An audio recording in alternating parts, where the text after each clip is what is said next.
Welcome to the Love, Sex, and Leadership podcast, where you can discover simple tantric teachings to embody your true power, awaken your soul's wisdom, and live an inspired life as a natural, intuitive, and heart-centered leader. Noticing the sound of the water,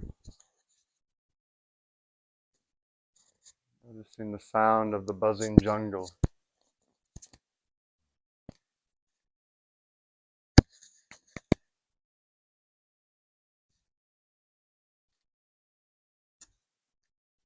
Simply becoming present. Only that sound, how much of it can you receive into your awareness?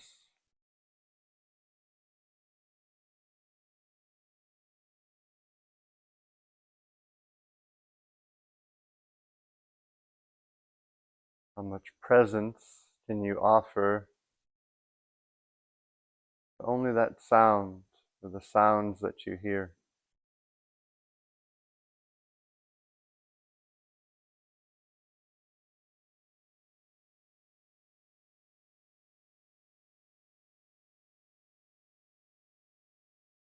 And as you breathe into the belly,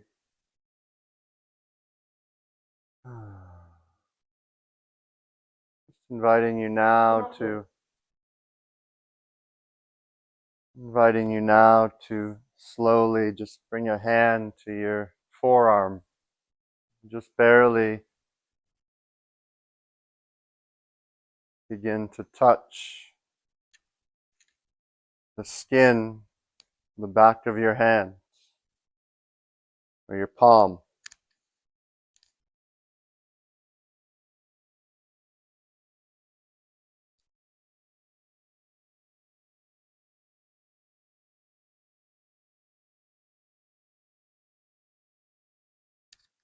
And can you bring your undivided presence and awareness to that touch? Feeling as if that touch is the only thing that existed.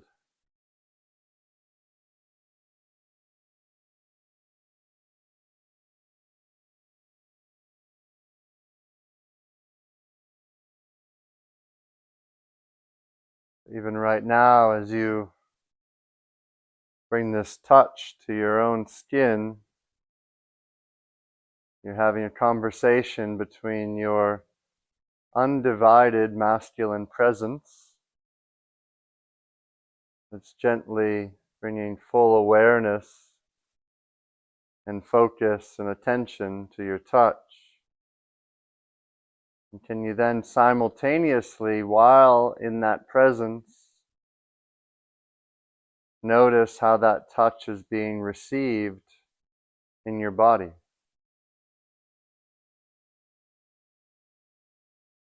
So we're having a dance between our awareness and our presence and our receptivity, just simply playing with our senses. You can call this masculine and feminine, you can call this yin and yang, you can call this whatever you want to call it. We're playing with the places of our own polarity within this bioelectric, magnetic, vibrating, cellular machine that we move through.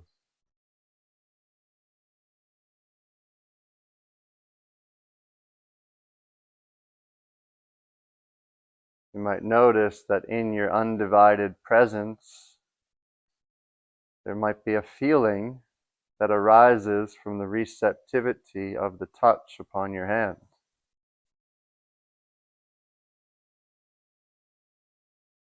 For each one of us, that feeling is different,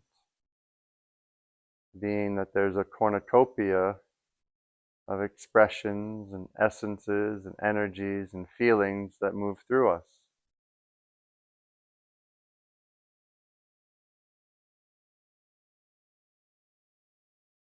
And yet at the same time, there's the undivided presence of that singularity of touch to which we're experiencing.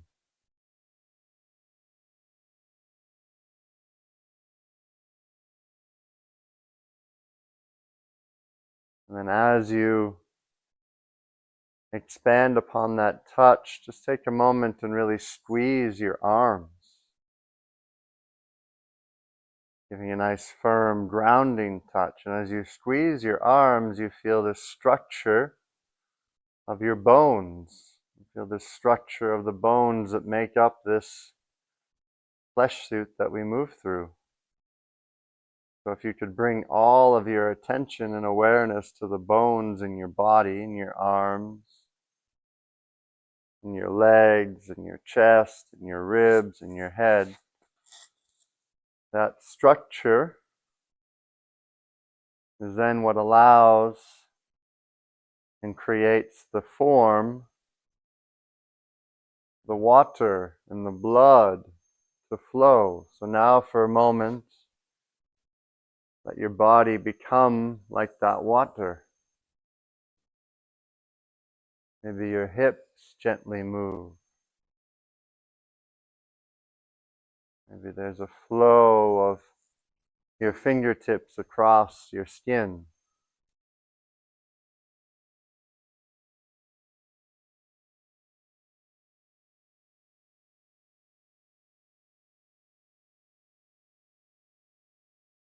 And then bring awareness to your spine.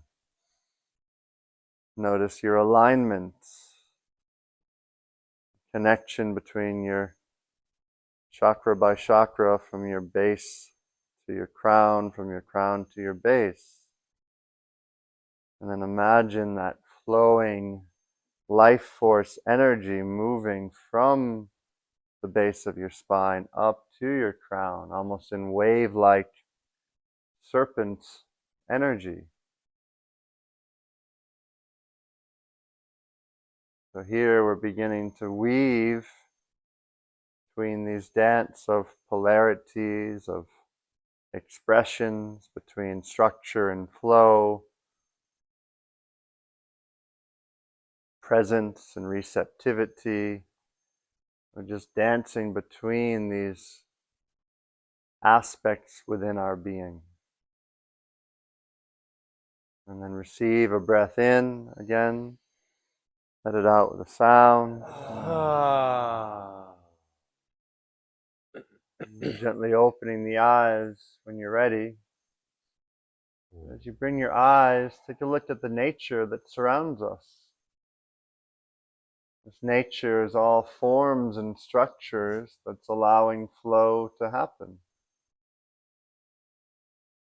Each individual aspect, leaf, tree, flower, has a certain aligned structure which then allows life force and energy to move through it.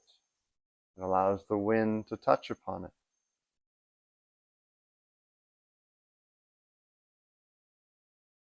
As you bring your awareness to the other bodies in this room, there's this dance between structure and flow. Each and every one of us is in that dance really all the time through life. What we're going to be moving into today is, you could say, expanding the playground of the polarity to which we know, and expanding the reference points of our own awareness, so that when we meet life, whatever is in front of us, we can have an embodied sense of gratitude for it rather than a judgment towards it. And just as a show of hands, anyone have any judgments towards the masculine on this planet? Any frustration you might see? Okay, great. We're going to have a great opportunity to own all of that and to name all of that. Because every judgment that you might have, mentioned a bit yesterday, that judgment, when you place that judgment, in a sense, you're giving that judgment power. You're saying, I can't own that contrast of reality, so I'm going to judge you so that I can call myself free. But that's not actual freedom. That's just an alleviated version of freedom, because you're not actually willing to own that which you're judging. And so part of diving into these polarities is recognizing that in these, you could say, dance of structure and flow, masculine and feminine, whatever words you want to use, we also have kind of a connection of this between spirit and matter. Meaning, if I'm looking at the masculine energy and I'm referencing more of the spirit energy of that, would you say that's a little bit more of a lighter frequency? It's a bit more of a, I'm going to be in my, I know many of you have been in meditation and vipassana and silence and stillness and being with the lighter frequencies of that place of stillness. Yeah, I know I've sat in a lot of silent meditations. Who's done some times in silence? And there's a beautiful purification of energy that happens. That a lot of it is typically, you could say, like heart up. It's not necessarily diving into matter. It's not. It's more like, let me ascend. Let me find God out of my body somewhere up in the heavens. And when I'm saying God, the best definition of God I ever met was grand organized design. G-O-D. So rather than a religious, amorphic, pie in the sky, hairy man that is the God, let it just be this grand design of this fucked up, crazy, chaotic, beautiful, blissful world that we live in. So if we can experience that lighter frequency. I know when I first found this world, I was meditating and I just turned asexual and I was, living on my boat and I was just flowing and fluid and I was going to this trans-denominational spiritual center and I was becoming one with God. And then I had my sex life and it was like, I wouldn't even think about like any intersection because no one had ever taught me anything differently. It was when later in life I met this field of Tantra, I started to recognize, wow, there's divinity in the lighter energy, but what if there's also divinity into matter, into what we might call darkness? And when we say darkness, often the connotation to which it holds in our awareness is that which is like evil or bad. How many of you ever thought like that before? Yeah, it's because it's like there's this part of us, even in the evolution of the human species, if you look at like spiral dynamics and understanding more like integral theory at certain developmental stages of life, you have people that are afraid of the bad spirits. And there's aspects of being here in Bali that are very connected to this dark and light place. What's interesting, connecting the darkness, is the island of Nusa Penida, which is still part of Bali. Years ago, when Bali was really developing more and more, they sent all of the bad spirits that were in humans to Nusa Penida. They're like, you're too intense, so go there. And as a result, Nusa Penida is like considered one of the most like holy places, and a few of the temples there in the Balinese culture. At least that's been shared with me from different priests I've spoken to.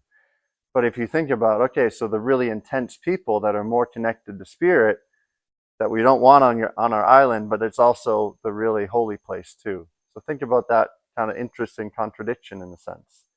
So lighter frequencies, spirit, and then you could say more the darker matter is when we go into the lower chakras. And what is that?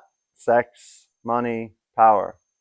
Any shadows you see around sex, money, and power in the world? Anybody seen any? No, there's none. We're a fucking perfect world we live in. But like when we as a male body, all I know is I can never change the outside. What I can change is the inside. So the outer is a reflection of the inner.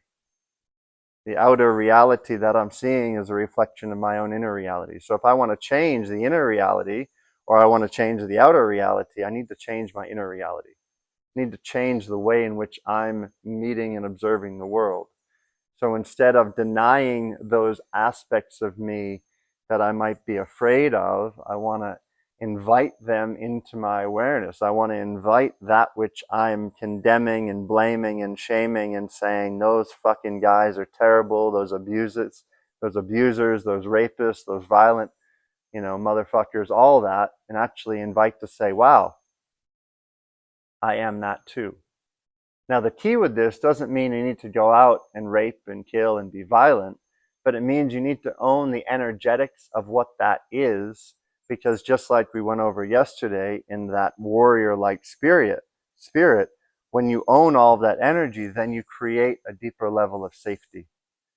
So part of the invitation of what we'll be going into today is inviting you into a deeper descent into those darker places, not from the place of becoming evil, evil being the intentional desire to cause harm to another, and darkness, close your eyes, there's darkness. The universe is made up of what, like 90% dark matter, or even more than that? There's a lot of darkness on this planet. It's not bad or good, it's just darkness. And actually, you know, in certain teachings, there's an indication that we can actually be sourced from the darkness, sourced from the black holes in this universe that are essentially a universal flow of energy that we can tap into that's far greater than any level of conscious energetic awareness that we have on this planet. So let's take a breath. That's the, you could say, light being more spirit, darkness being more matter, and that's on the masculine side. That's also a deeper journey on the feminine. If we look at the light side of the feminine, we might look at, you know, the Mother Teresa in the world, you know, Amma, the hugging saint, these people that are in this pure embodiment of compassion, of care, of I'm going to continue to love you in this beautiful, devotional, loving energy. And then if we look at, that's more on the spirit side, if we look at the matter side of the dark feminine, anyone ever met this before? And any partner? Doesn't always feel so good. But what is it when it's coming from a place of truth and totality? Enlightening, awakening. It's not, you know, some ubud chick saying, I'm in my kali, so I'm going to cut your head off.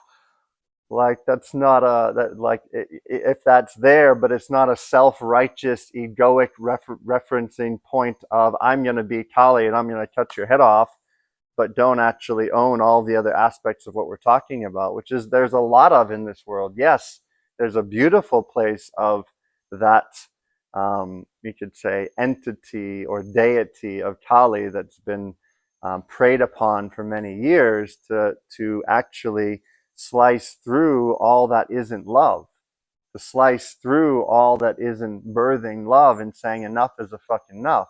But it's not doing that out of a self-righteous ego that's trying to prove itself in the world. When I see that generally, especially with the, you know, new incoming Instagram influencers that have finally found their Kali, I generally just try to walk the other way. Because it takes a while to actually have a true embodiment of the dark feminine. And so later on today, we're going to invite you into a place of getting to know your own feminine a little bit deeper. And you might be surprised. I'm often surprised in, you know, groups of men when the feminine comes out. Some of them are dark, crazy bitches that have been in the closet for a long time that have a lot to say. And some of them are floating in the sky and playing with the butterflies and the bees, and all of it is welcome.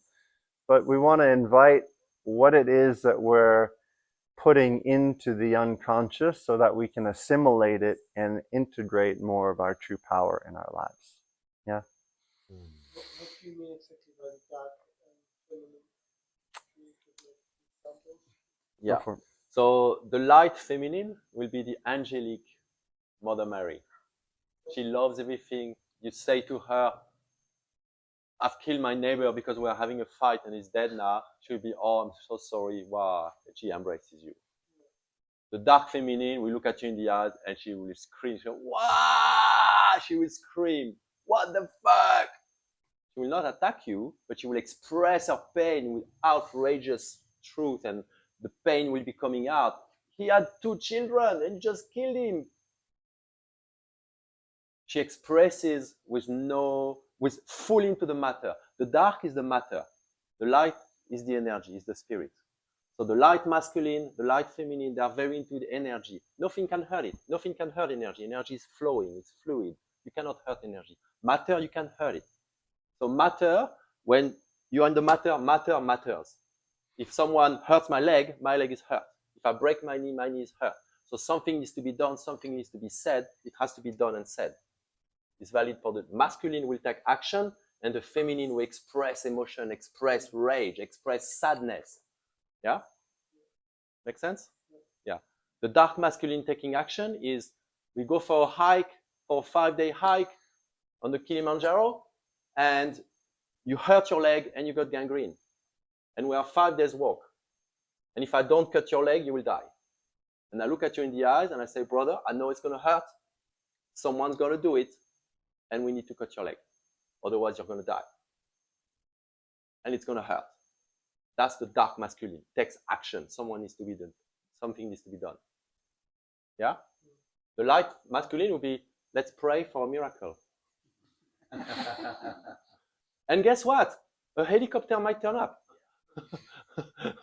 But it's two different energies, and both are valid, and both work together. Both are in harmony like the yin and the yang. Okay? Make sense? So the dark has been given a very bad name by Hollywood. Because the dark has power on this three-dimensional reality world. If you arrive with $1 million, you can buy land and you can build a community for your friend if you want. Successful or not, it's another story. But if you, yeah. But you have power with matter.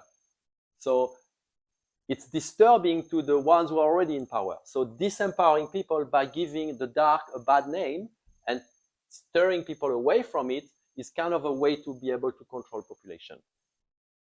So if you look at the whole Hollywood subconscious programming movies, very often the dark is depicted as corrupted, hurting others, greedy, cruel, yeah?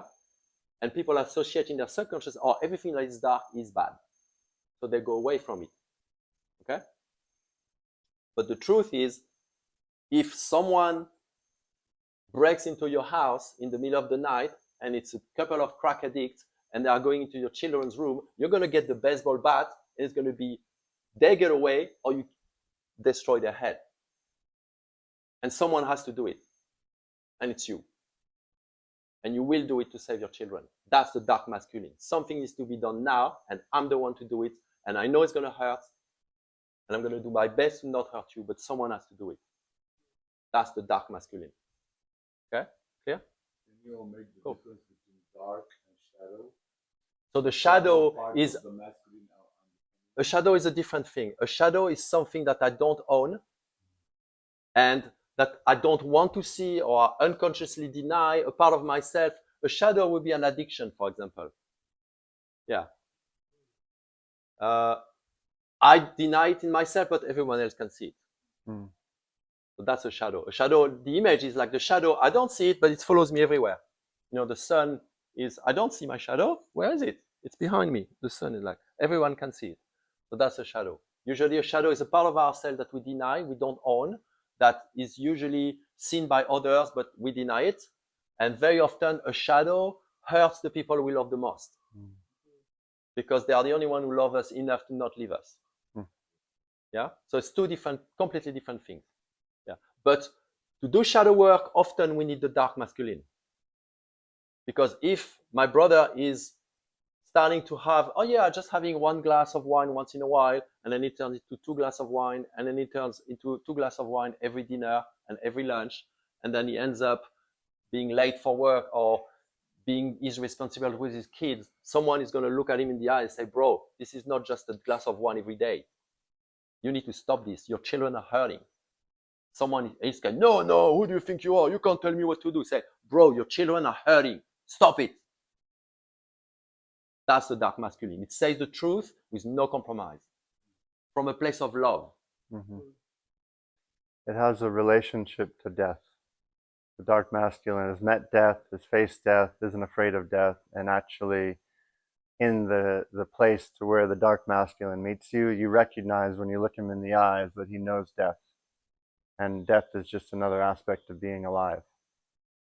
And a lot of times in our culture, our fear of death is the very thing that inhibits us from owning the depth and the capacity of the dark.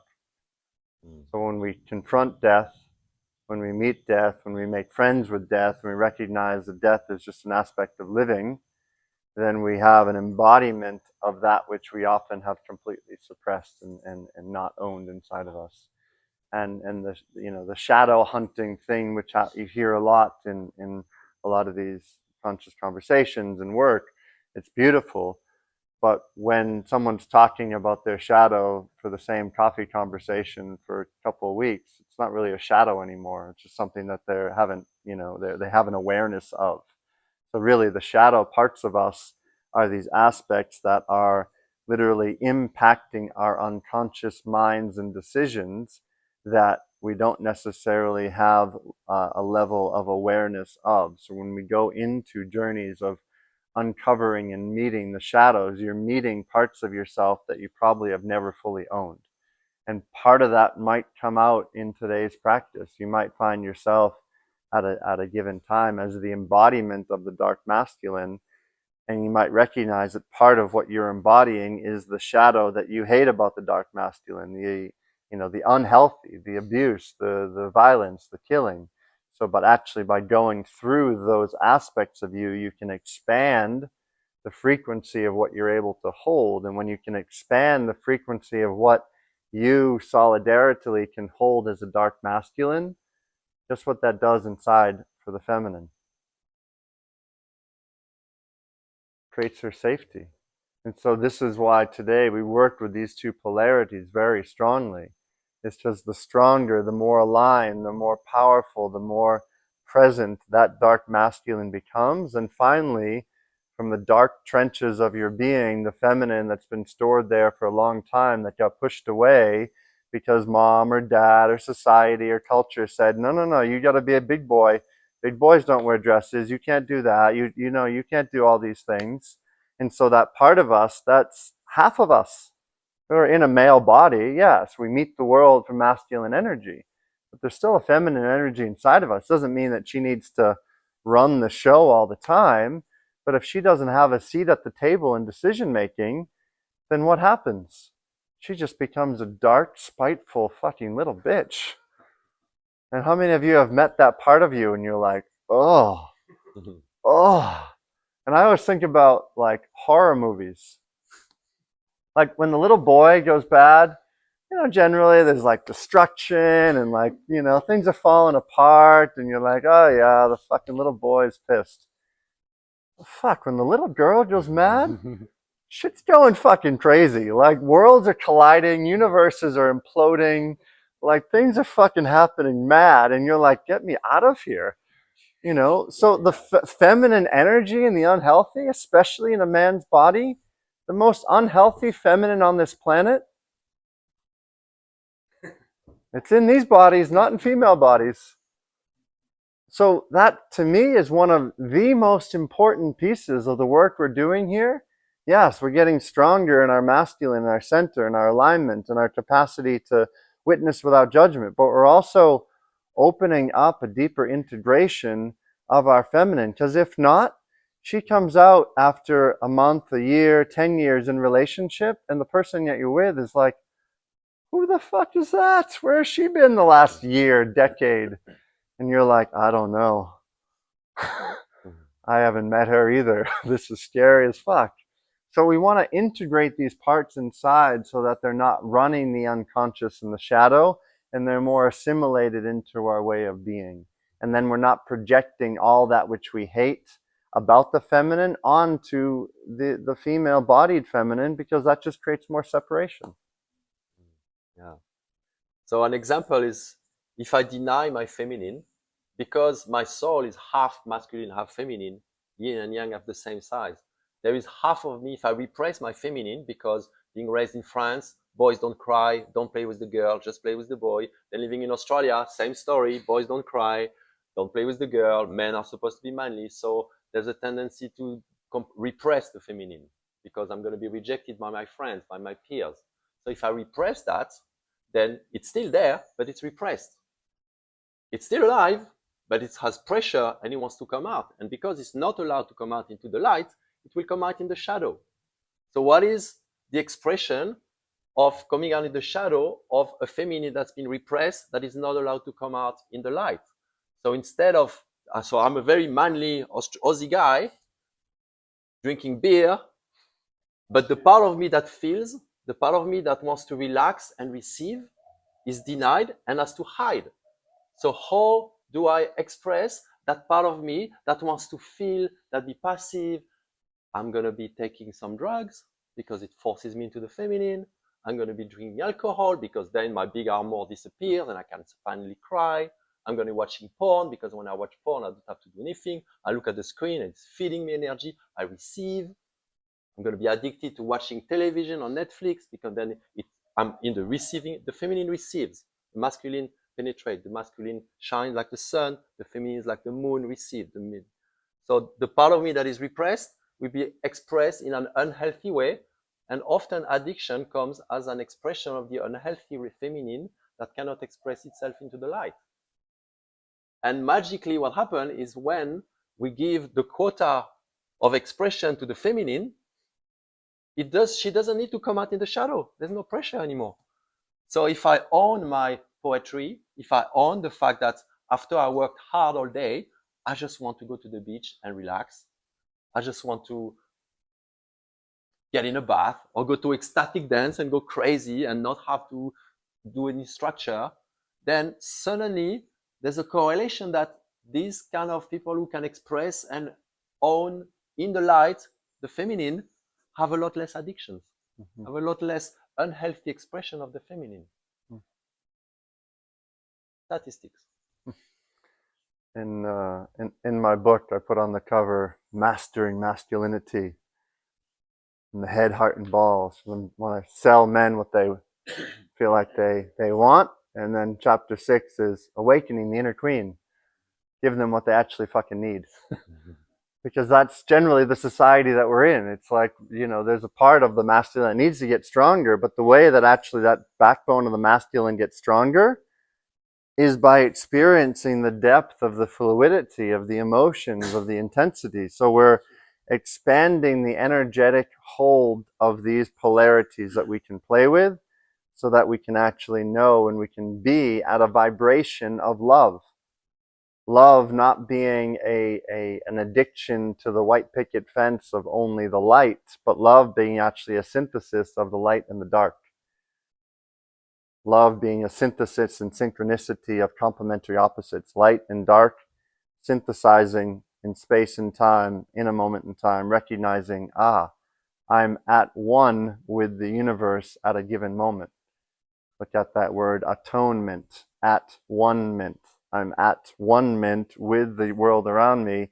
I see the light and the dark, the good and the bad, the kind and the cruel, the naughty and the nice.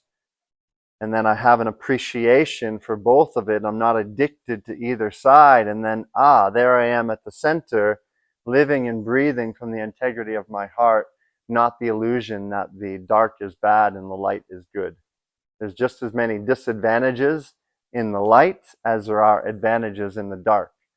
There's just as many disadvantages in happiness as there are advantages in sadness. They're two polarity poles that ultimately is the duality of the life that we live in that we're trying to transcend. So Tantra, or embodiment, or somatics, and working with all of these together in the transcendence of these, but not a transcendence out of the body, but a transcendence into and through the body, we experience the embodiment and the essence of love through our life without being reactive to the world around us. So, take a breath.